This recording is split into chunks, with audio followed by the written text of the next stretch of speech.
Sleep. It's something we spend about a third of our lives doing. But do any of us really understand what it's all about? 2,000 years ago, Galen, one of the most prominent medical researchers of the ancient world, proposed that while we're awake, our brain's motive force, its juice, would flow out to all the other parts of the body, animating them, believing the brain all dried up. And he thought that when we sleep, all this moisture that filled the rest of the body would come rushing back, rehydrating the brain and refreshing the mind. Now that sounds completely ridiculous to us now. But Galen was simply trying to explain something about sleep that we all deal with every day. See, we all know based on our own experience that when you sleep, it clears your mind. And when you don't sleep, it leaves your mind murky.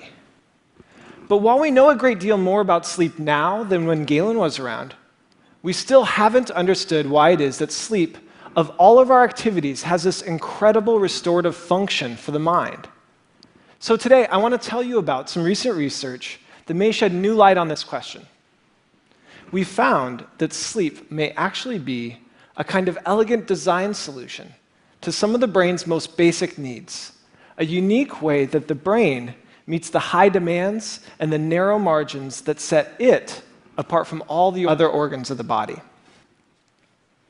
So almost all the biology that we observe can be thought of as a series of problems and their corresponding solutions. And the first problem that every organ must solve is a continuous supply of nutrients to fuel all the cells of the body. In the brain, that is especially critical. Its intense electrical activity uses up a quarter of the body's entire energy supply, even though the brain accounts for only about 2% of the body's mass. So the circulatory system solves the nutrient delivery problem by sending blood vessels to supply nutrients and oxygen to every corner of our body. You can actually see it in this video here. Here we're imaging blood vessels in the brain of a living mouse. The blood vessels form a complex network that fills the entire brain volume. They start at the surface of the brain, and then they dive down into the tissue itself. And as they spread out, they supply nutrients and oxygen to each and every cell in the brain. Now, just as every cell requires nutrients to fuel it, every cell also produces waste as a byproduct. And the clearance of that waste is a second basic problem that each organ has to solve. This diagram shows the body's lymphatic system, which has evolved to meet this need. It's a second parallel network of vessels that extends throughout the body. It takes up proteins and other waste from the spaces between the cells. It collects them and then dumps them into the blood so they can be disposed of. But if you look really closely at this diagram, you'll see something that doesn't make a lot of sense. So if we were to zoom into this guy's head, one of the things that you would see there is that there are no lymphatic vessels in the brain.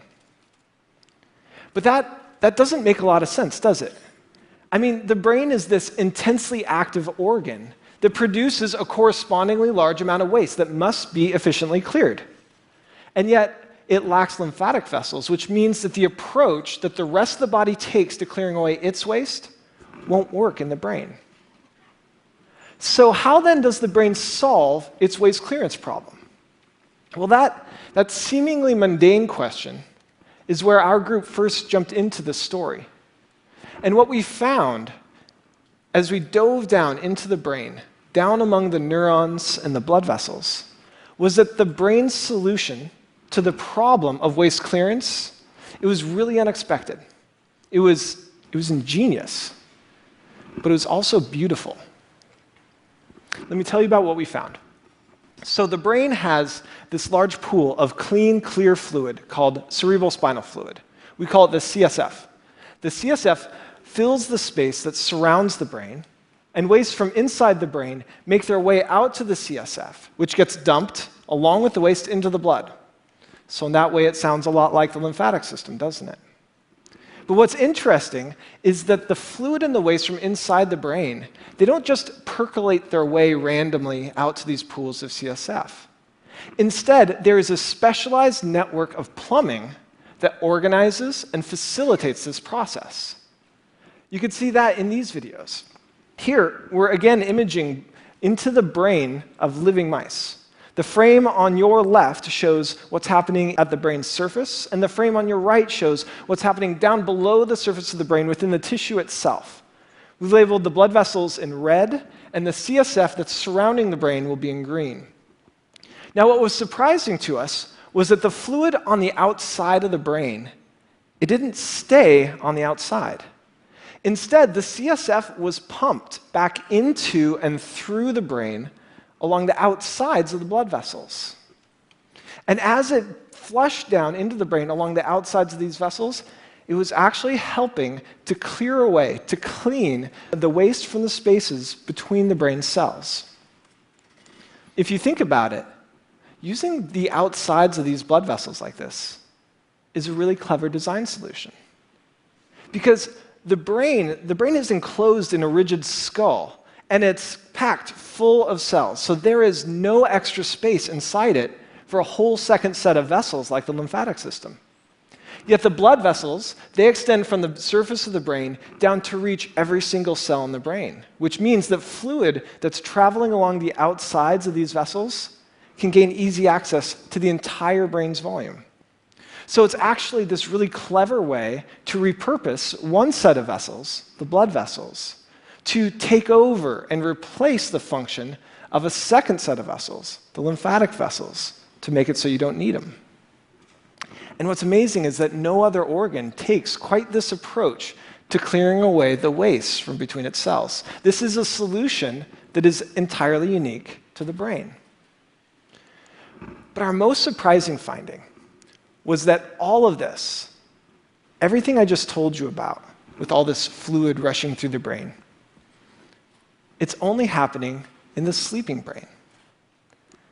Here, the video on the left shows how much of the CSF is moving through the brain of a living mouse while it's awake.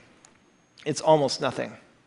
Yet in the same animal, if we wait just a little while until it's gone to sleep, what we see is that the CSF is rushing through the brain. And we discovered that at the same time, when the brain goes to sleep, the brain cells themselves seem to shrink, opening up spaces in between them, allowing fluid to rush through and allowing waste to be cleared out. So it seems that Galen may actually have been sort of on the right track when he wrote about fluid rushing through the brain when sleep came on. Our own research, now it's 2,000 years later, suggests that what's happening is that when the brain is awake and is at its most busy, it puts off clearing away the waste from the spaces between its cells until later. And then when it goes to sleep and doesn't have to be as busy, it shifts into a kind of cleaning mode to clear away the waste from the spaces between its brain, the waste that's accumulated throughout the day. So it's actually a little bit like how you or I, we put off our household chores during the work week when we don't have time to get to it. And then we play catch up on all the cleaning that we have to do when the weekend rolls around. Now, I've just talked a lot about waste clearance, but I haven't been very specific about the kinds of waste that the brain needs to be clearing during sleep in order to stay healthy. The waste product that these recent studies focus most on is amyloid beta, which is a protein that's made in the brain all the time. My brain's making amyloid beta right now, and so is yours. But in patients with Alzheimer's disease, amyloid beta builds up and aggregates in the spaces between the brain cells instead of being cleared away like it's supposed to be. And it's this buildup of amyloid beta that's thought to be one of the key steps in the development of that terrible disease. So we measured how fast amyloid beta is cleared from the brain when it's awake versus when it's asleep, and we found that indeed, the clearance of amyloid beta is much more rapid from the sleeping brain. So if sleep, then, is part of the brain's solution to the problem of waste clearance, then this may dramatically change how we think about the relationship between sleep, amyloid beta, and Alzheimer's disease. A series of recent clinical studies suggests that among patients who haven't yet developed Alzheimer's disease, worsening sleep quality and sleep duration are associated with a greater amount of amyloid beta building up in the brain. And while it's important to point out that these studies don't prove that lack of sleep or poor sleep cause Alzheimer's disease, they do suggest that the failure of the brain to keep its house clean by clearing away waste like amyloid beta, may contribute to the development of conditions like Alzheimer's. So what this new research tells us then is that the one thing that all of you already knew about sleep, that even Galen understood about sleep, that it refreshes and clears the mind, may actually be a big part of what sleep is all about. See, you and I, we go to sleep every single night, but our brains, they never rest. While our body is still and our mind is off walking in dreams somewhere, the elegant machinery of the brain is quietly hard at work, cleaning and maintaining this unimaginably complex machine. Like our housework, it's a dirty and a thankless job, but it's also important. In your house, if you stop cleaning your kitchen for a month, your home will become completely unlivable very quickly. But in the brain, the consequences of falling behind may be much greater than the embarrassment of dirty countertops. Because when it comes to cleaning the brain, it is the very health and function of the mind and the body that's at stake. Which is why understanding these very basic housekeeping functions of the brain today may be critical for preventing and treating diseases of the mind tomorrow. Thank you.